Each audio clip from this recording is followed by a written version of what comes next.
Hello everyone, आज हम and gate के बारे में डिटेल्स में स्टडी करने वाले हैं, जिसमें हम जानेंगे कि एंड गेट्स का डिफिनेशन क्या है, इसके फंक्शन क्या है, इसके सिंबल, ट्रूथ टेबल और इसके कुछ नए टर्म्स के बारे में भी जानेंगे जो हमारे एग्ज़ाम के लिए काफ़ी इंपॉर्टेंट है। अगर मैं एंड गेट की बात करूं तो एंड गेट एक बेसिक गेट होता है जिसमें इनपुट्स की अगर मैं बात करूं तो उसमें 2 और मोर देन 2 इनपुट्स को आप ले सकते हैं। क्लियर होगी बात?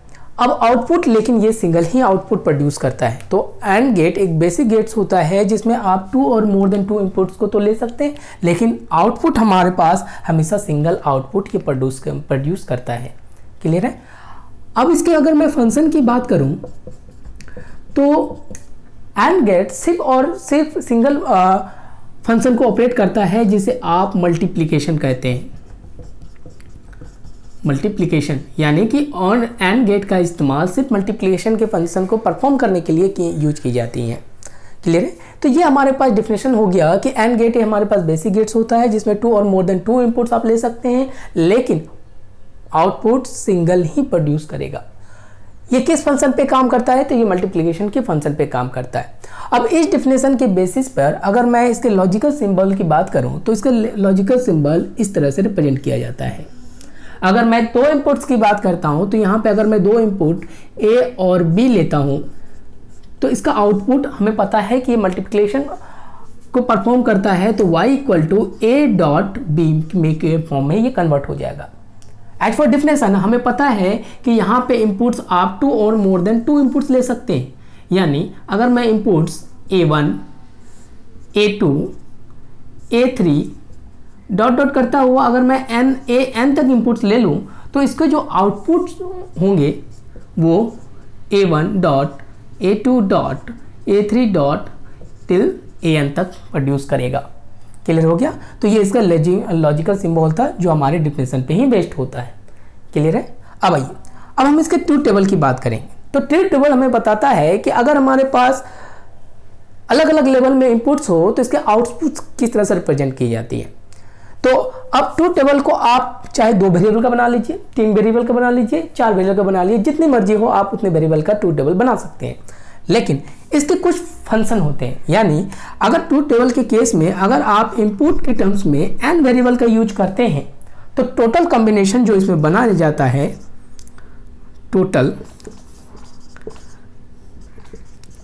कॉम्बिनेशन की बात करूं तो ये एक फार्मूला होता है जिसे बोलते हैं 2 टू पावर n, यानी कि टोटल लेवल और इनपुट वेरिएबल्स जो होगा वो 2 टू पावर n के फॉर्म में बन के तैयार हो जाएगा।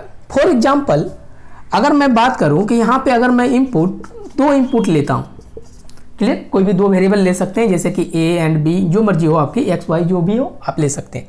तो इसका टोटल कॉम्बिनेशन कितने बनेंगे फॉर इनपुट वेरिएबल?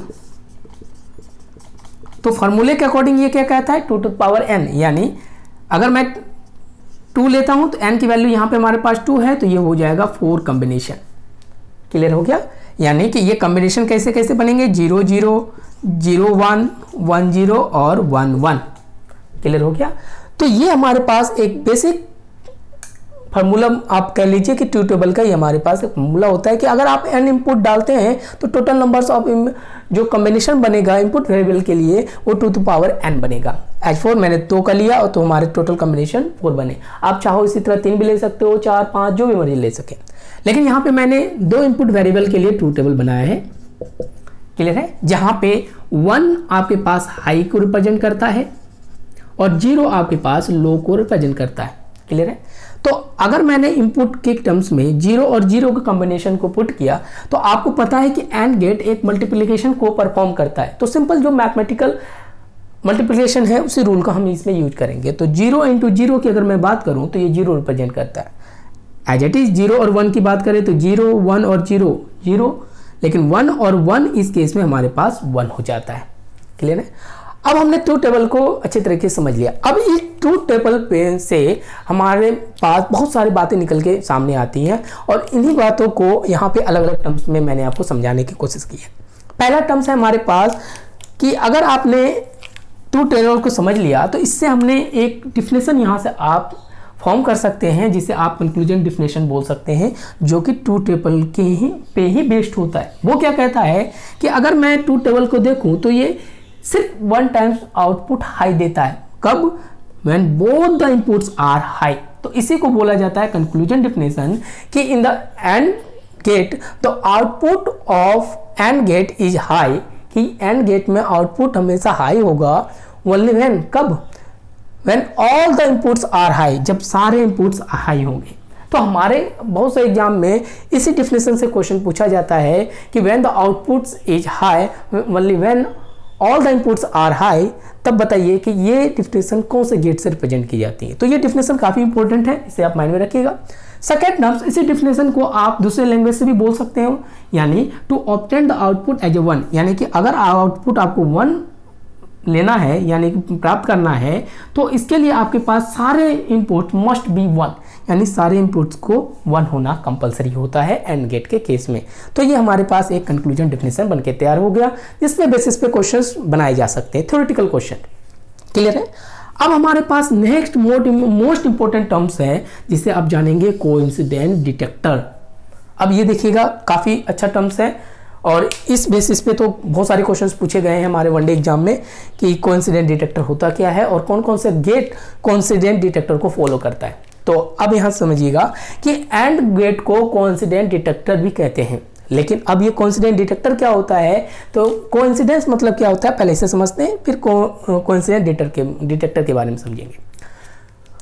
कोइंसिडेंस में मीन्स होता है the occurrence of two things at the same time, two same things, याद रखिएगा, फिर से रिपीट कर रहा हूं, the occurrence of two same thing at the same time is called coincident detector, और that a thing which detect it is called coincident detector।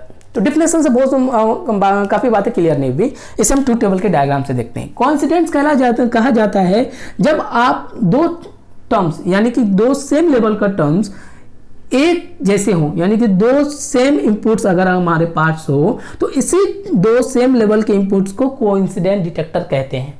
Clear है?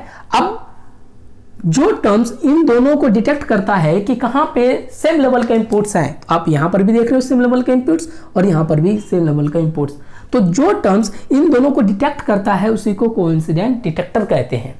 बात समझ में आ गई? अब इसके कोइंसिडेंट तो समझ में आ गया, the occurrence of two same thing at the same time is called coincidence, और जो इसे डिटेक्ट करता है उसी को कोइंसिडेंट डिटेक्टर कहते हैं। लेकिन इसका डेफिनेशन की अगर मैं बात करूं, जो हमारे इस ट्रूथ टेबल पे बेस्ड होता है, वो कहता है कि it gives the high output, ये हाई आउटपुट देता है, हमेशा कोइंसिडेंट डिटेक्टर हाई आउटपुट देता है when both the inputs are either high या फिर सेम और दे कोइंसाइड, यानी दोनों इनपुट्स या तो हाई होनी चाहिए या फिर दोनों सेम होनी चाहिए या फिर दोनों कोइंसाइड होनी चाहिए, यानी कि एक समान होनी चाहिए, otherwise it remain the low. यानी अगर मैं इस डेफिनेशन को एक्सप्लेन करूं तो कहने का मतलब है कोइंसिडेंट डिटेक्टर के लिए आपके पास जो दोनों इनपुट्स आपके पास हाई होनी चाहिए या फिर दोनों इनपुट्स आपके पास 0 होनी चाहिए, यही कुछ है, यानी कि सेम होनी चाहिए या फिर दोनों को कोइंसाइड होनी चाहिए। अब अगर मैं इस वाले टर्म की बात करूं तो एंड गेट के केस में आप देख रहे हैं कि एक कंडीशन यहां पे वैलिड है कि दोनों इनपुट्स हमारे पास हाई हैं, तो इस केस को आप कोइंसिडेंस बोल सकते हैं। लेकिन 1 और 1 हमारे पास आउटपुट 1 तो होता है, लेकिन अगर मैं 0 और 0 की बात करूं तो कोइंसिडेंट डिटेक्टर के केस के डिफिनेशन के अकॉर्डिंग ये फॉलो नहीं करता है। क्यों? क्योंकि कहता है coincident detector always it gives the high output when both the inputs are same, यहाँ तो सेम तो है बट यहाँ पे आउटपुट हमारे पास 1 नहीं 0 है, तो ये कोइंसिडेंट डिटेक्टर को फॉलो नहीं करता। लेकिन आगे हम जब बात करेंगे एक्स नॉर गेट की, तो मैं आपको थोड़ा सा डिफिनेशन यहाँ बता देता हूँ एक्स नॉर गेट में। तो एक्स नॉर गेट में क्या होता है कि इस केस में अगर आप 0 भी इनपुट लेते हैं और 1 इनपुट भी लेते हैं तो इस केस में भी 1 आउटपुट होता है, यहाँ पर भी 1 आउटपुट होता है। तो ये पूरा डेफिनेशन एक्स नॉर गेट के लिए वैलिड होता है। लेकिन आप बोलेंगे कि सर ये एंड के लिए तो वैलिड हुआ नहीं, क्यों? क्योंकि आउटपुट हाई तभी हो रहा है जब दोनों इनपुट्स हाई है, लेकिन जब दोनों इनपुट सेम होता है तो आउटपुट यहाँ पे हाई है ही नहीं, तो एंड गेट के लिए वैलिड नहीं है। तो इसी फॉर्म को यहाँ पे कॉन्ट्राडिक्शन बोला जाता है। एंड के केस में कई लोगों का मानना है कि यहाँ पर ये कॉन्सिडेंट डिटेक्टर हो सकता है, कई लोगों का मानना है कि ये नहीं होगा। बट जब हम अदर और के कंडीशन को फॉलो करते हैं तो भाई एक कंडीशन तो मैच करता है, जहाँ पे ये आउटपुट हाई देता है when both the inputs are high. अगर मैं सिर्फ इस कंडीशन की बात करूं तो ये तो फॉलो कर रहा है। तो इसी कारण एंड गेट को भी आपके पास कोइंसिडेंट डिटेक्टर कहा जाता है। ऑल्दो जब मैं एक्सनोर की बात करूंगा, क्योंकि ये पूरा कोइंसिडेंट डिटेक्टर सिर्फ एक्सनोर गेट्स को पूरी तरह से फुलफिल करता है, तो इसे हम डिटेल में स्टडी करेंगे जब एक्सनोर गेट के बारे में जानेंगे। अब क्लियर होगी बात। सिर्फ इसी रीजन की वजह से कि अगर हमारे पास दो इनपुट्स हाई हैं तो आउटपुट हमारे पास हाई होता है। सिर्फ एक कंडीशन को एंड गेट फॉलो करता है, लेकिन दूसरे कंडीशन को फॉलो नहीं करता। लेकिन इसी बेसिस पे इसे कोइंसिडेंट डिटेक्टर बोला जाता था, ठीक है। लेकिन कुछ किताबें इसे नहीं मानते हैं, लेकिन मैं आपसे बोलूँगा कि आप इसे यूज कीजिएगा कि अगर हमारे पास क्वेश्चन पूछा जाता है कि कोइंसिडेंट डिटेक्टर में कौन कौन से गेट आते हैं तो एंड और एक्सनोर आएगा। तो एक्सनोर के बारे में हम बाद में डिटेल में स्टडी करेंगे कि ये है क्या। अब बात समझ में आ गई कि कोइंसिडेंट डिटेक्टर होता क्या है। अब आइए, अब नेक्स्ट टर्म हमारे पास स्विच सर्किट डायग्राम, इसके बारे में जानते हैं हम। Switch circuit diagram truth table को रिप्रेजेंट करने का ही एक दूसरा टर्म्स है, जिसे आप डायग्रामेटिकल फॉर्म में जानते हैं। तो यहाँ पे हमने 2 इनपुट्स की बात करी है, तो हम भी यहाँ पे 2 स्विच की बात करेंगे। 2 स्विच है हमारे पास A और B। दोनों स्विच का अलग अलग होना 0 को रिप्रेजेंट करता है। जब दोनों स्विच एक दूसरे को टच करती हैं तो ये आपको 1 को रिप्रेजेंट करता है। क्लियर है। और इस केस में 1 आने का मतलब है बल्ब का जलना यानी ऑन होना, और 0 आपका ऑफ होना। प्रीवियस क्लास में मैंने आपको बताया था कि जो गेट्स होता है मैथमेटिकल के साथ साथ लॉजिकल ऑपरेशन भी करता है, तो यही वो लॉजिकल ऑपरेशन है। क्लियर है। अब ये बल्ब आप कब जलेंगे? अगर मैं इस बल्ब को जलाना चाहता हूं तो पहला कंडीशन क्या है कि अगर मैं दोनों को 0 0 कर दूं तो आपको ये बल्ब जलेंगे? नहीं। क्यों? क्योंकि 0 0 0 होता है, कोई करंट फॉलो नहीं होगा, ये बल्ब नहीं जलने वाली। दूसरे कंडीशन की बात करूं कि पहले को तो मैंने 1 कर दिया और 0 कर दिया, दूसरे को मैंने 1 कर दिया यानी टच कर दिया, इसके बावजूद ये नहीं जलने वाली। क्यों? क्योंकि इस केस में भी आपके पास 0 1 1 होता है। एज इट इज, अगर पहले को मैंने टच कर दिया लेकिन दूसरे वाले को मैंने हटा के रखा अलग, इस केस में भी ये नहीं जलने वाली। तो स्विच सर्किट डायग्राम के अकॉर्डिंग ये 1 तभी हो सकता है जब पहले वाले स्विच को भी ऐड करो, यानी इसकी वैल्यू को भी 1 रखो और दूसरे की वैल्यू को भी 1 रखो, इस केस में ये ऑन होने वाला है। समझ में आ गया बात। तो ये आपके पास switch circuit diagram truth table का ही रिप्रेजेंटेशन करने का एक मीडियम है और इसी के फॉर्म को ये फॉलो करता है। आप चाहो तो एंड स्विच का भी बात कर सकते हैं। क्लियर है। अब हम चलते हैं इसके यूज के बारे में कि एंड गेट का यूज कहाँ होता है। देखिएगा, ऐसे आपको पता है कि एंड गेट का यूज हम मल्टीप्लिकेशन के लिए करते हैं, और इसी मल्टीप्लिकेशन का यूज जब हम कंप्यूटर नेटवर्क पढ़ेंगे तो उसमें मास्किंग एक टर्म्स होता है। अभी मास्किंग क्या है? जब हम कंप्यूटर नेटवर्क में इसका यूज किया जाता है, जहाँ पे नेटवर्क आईडी से होस्ट आईडी से नेटवर्क आईडी निकालने के लिए हमारे पास एक मास्क वैल्यू होता है। उस मास्क वैल्यू के साथ हम एंड ऑपरेशन का यूज करके हम नेटवर्क आईडी या होस्ट आईडी को डिटरमाइन करते हैं। तो बस आपको फिलहाल यही याद दिमाग में रखना है कि एंड गेट का यूज मास्किंग में किया जाता है। क्लियर है। तो ये हमारे पास पूरा का पूरा टर्म्स एंड गेट के बारे में हमने आज पूरा जाना। नेक्स्ट क्लास में हम इसके और गेट के बारे में जानेंगे। Thank you.